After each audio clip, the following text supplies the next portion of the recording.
You can watch the best parts of this series at MedCircle.com. What does DPD look like in a parent? So in a parent who has dependent personality disorder is often going to be, if there's another parent in the house, they're often going to be very reliant on that other parent for making decisions for the family. They're probably very much going to socialize their child to never rock the boat.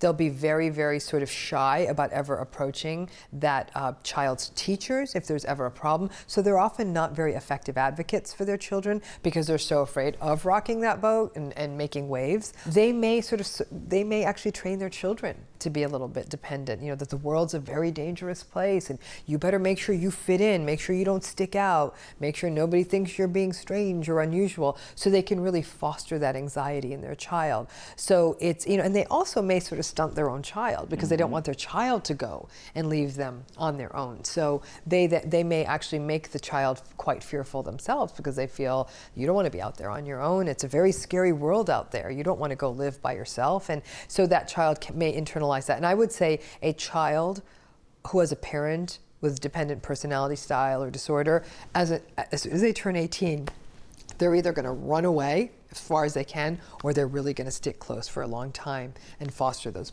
patterns within themselves. What about for the spouse who has DPD? What does that look like? So if you're the spouse of someone who has dependent personality, initially you might have thought you've met someone who's really sort of quiet and yielding and maybe shy and doesn't like to make a lot of noise. And that might even be a little relieving for you, because especially if you just came out of another relationship where someone was more combative and antagonistic and fighting. Over time, it can be frustrating, because especially when big ticket decisions come along and you want them to weigh in, hey, should we buy this house? We'll do anything you want, honey. And then you'll say, help me out here. We're about to make the biggest decision of our lives. So it can start feel frustrating because the spouse who doesn't have dependent personality may start feeling more like a parent. And so they're sort of will feel like this differential in the relationship. The danger is that's if you have a nice, well put together spouse. If you have a spouse who is narcissistic or psychopathic or otherwise antagonistic, high conflict, or difficult, they really might take advantage of that situation. And it might become abusive. They may say really callous things to this person with dependent personality who they know will never leave. They could take financial advantage of them. They may be physically abusive to them, knowing the person with dependent personality will probably never leave. And so there can be a danger in that dynamic too.